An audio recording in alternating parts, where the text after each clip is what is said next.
Bruce Lee, king of martial arts. Bruce Lee's birth name was Lee Junfan. His father Lee Ho Chun was a famous Cantonese opera singer, based in Hong Kong. His mother Grace Ho was born in Shanghai, and she was of Eurasian ancestry. In December 1939, his parents traveled to California for an international opera tour in Chinatown, San Francisco. He was born there on November 27, 1940, allowing him to claim U.S. citizenship due to the United States USOLI citizenship laws. At 4 months old, the Lee family returned to Hong Kong. Soon after, the Lee family experienced unexpected hardships over the next 4 years as Japan, in the midst of World War II, launched a surprise attack on Hong Kong in December 1941 and ruled the city for the next 4 years. Bruce Lee began appearing in films as a child, and was frequently cast as a juvenile delinquent or street urchin.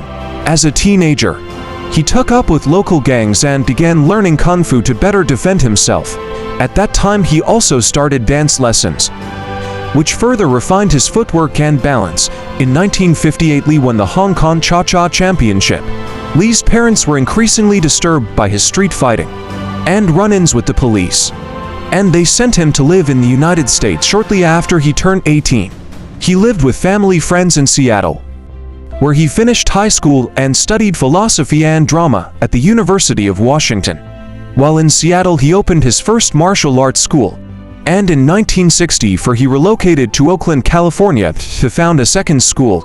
It was about that time that he developed his own technique, Jeet Kune Do, a blend of ancient kung fu, fencing, boxing, and philosophy, which he began teaching instead of traditional martial arts. He drew the attention of a television producer after giving a kung fu demonstration at a Los Angeles area karate tournament, and he was cast as the sidekick Kato in the television series The Green Hornet 1966 to 1967. Lee had difficulty finding acting jobs after the cancellation of The Green Hornet, and he began supplementing his income by giving private Jeet Kune Do lessons to Hollywood stars, including Steve McQueen. In the 1969 film Marlowe, Lee received notice for a scene in which he destroyed an entire office through kickboxing and karate moves. Troubled by his inability to find other suitable roles, however, he moved back to Hong Kong in 1971. There Lee starred into films that broke box office records throughout Asia, and he later found success in the United States with Tan Shen Da Zhang 1971, Fists of Fury US, or The Big Boss Hong Kong English title, and Jing Wu Men 1972, The Chinese Connection US, or Fist of Fury Hong Kong English title. Lee used his sudden box office clout to form his own production company, the Concord Production, and he co-produced, directed, wrote, and starred in his next film, Men Longur Jia 1972, Return of the Dragon US, or The Way of the Dragon Hong Kong English title.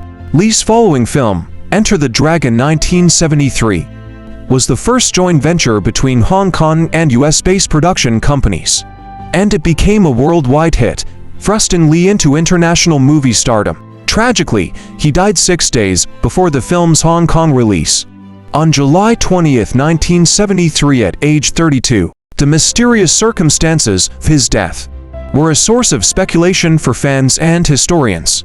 That the cause of death was officially listed as swelling of the brain, caused by an allergic reaction to a headache medication. At the time, Lee had been working on a film called Game of Death, which was pieced together with stand-ins and cardboard cutouts of Lee's face, and was released in 1978. After Lee's death, his films gained a large cult following. Lee himself became one of the biggest pop culture icons of the 20th century, and he is often credited with changing the way Asians were presented in American films.